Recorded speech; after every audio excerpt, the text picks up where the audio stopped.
The courtroom was heavy with tension that morning. Rows of people sat silently, their eyes shifting between the stern judge at the bench and the uniformed officer who stood proudly, arms folded, convinced of his own authority. His name was Officer Bradley Thompson. He had worked in the city's police department for nearly 20 years, and over that time, he had built a reputation not just as a cop, but as a man who believed the badge on his chest placed him above accountability. For Bradley, the badge wasn't just a symbol of service. It was his shield, his weapon, his excuse. Time and time again, he had used it to silence complaints, intimidate citizens, and demand respect that he hadn't truly earned. But today, as he stood in the witness stand, a small flicker of unease darted across his face. Something about this case felt different. Across the aisle sat a woman, calm, composed, but carrying an unmistakable presence. She was not a lawyer. She wasn't even part of the city council or someone of political power. At first glance, she looked like any other citizen, her dark suit neatly pressed, her posture commanding without effort. Her name was Alicia Carter, and Bradley had underestimated her from the very beginning. It had started 3 months ago. Bradley had stopped Alicia one evening on her way home. Her car, a modest sedan, had rolled through a neighborhood intersection. Nothing unusual, nothing criminal, but Bradley had decided to make it a scene.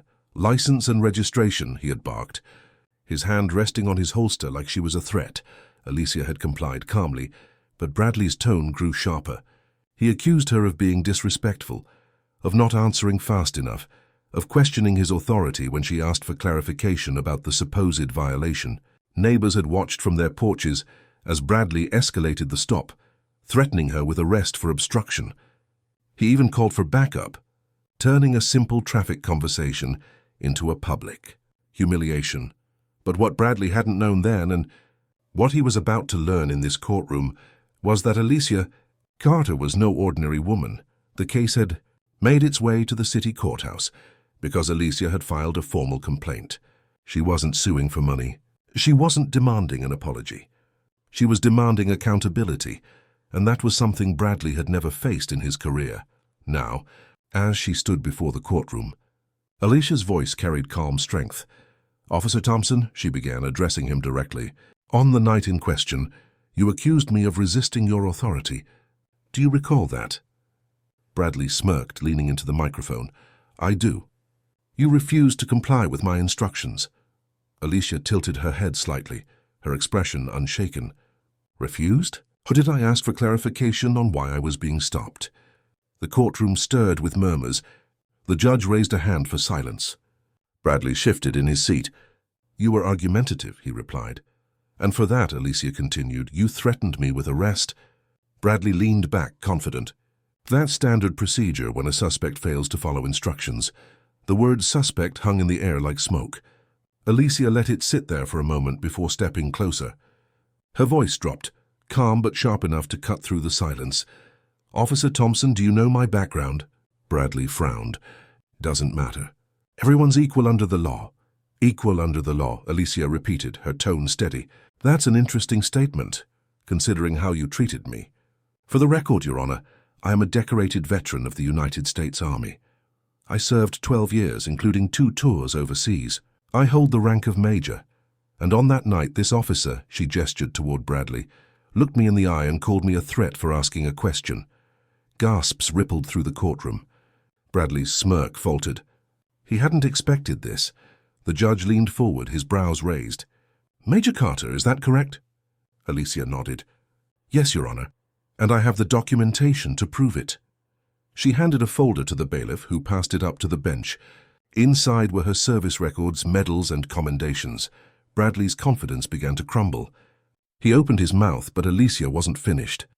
"You see, Officer Thompson," she said firmly, "in the military, authority isn't about intimidation. It's about leadership. It's about responsibility. A rank or a badge means nothing if it isn't backed by integrity. You thought your badge made you untouchable. But what it really did was reveal your character." The murmurs in the courtroom grew louder. Some people even nodded in agreement. Bradley's face flushed red. He tried to interject, but the judge raised a hand. "Officer Thompson," the judge said sternly, "is it true you escalated this situation without cause?" Bradley stammered. I was ensuring compliance, Your Honor. Compliance, the judge repeated. Or control. The silence that followed was deafening. Alicia's gaze didn't waver. She had faced war zones, seen life and death on the battlefield. Compared to that, standing up to a man who hid behind his badge was nothing. She continued, her words echoing through the courtroom. We give our law enforcement officers power so they can protect us, not so they can intimidate us. That night you didn't protect anyone. You tried to humiliate me. And if this is how you treat someone with rank, with service, with years of sacrifice for this country, how do you treat those without the means to stand up for themselves? The question landed like a blow. The spectators shifted uncomfortably, realizing the weight of her words. Bradley's eyes darted around the room, searching for support, but found none. The judge leaned back in his chair, tapping the folder of Alicia's records. Officer Thompson, this court cannot ignore the pattern here. Authority abused is justice denied. This city relies on trust between its officers and its citizens. Your actions that night and your behavior here today undermine that trust. Bradley swallowed hard, his arrogance shattered. The badge on his chest suddenly felt heavier, less like a shield and more like a chain. Alicia took a step back, her tone softening but still firm.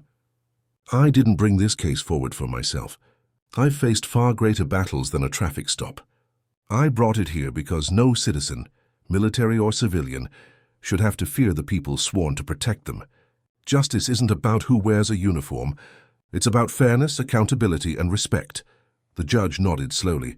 Well said, Major Carter. For the first time in his career, Bradley felt the sting of accountability. The courtroom no longer saw him as an untouchable officer, but as a man stripped of his false authority. The gavel struck, echoing like thunder. Case closed.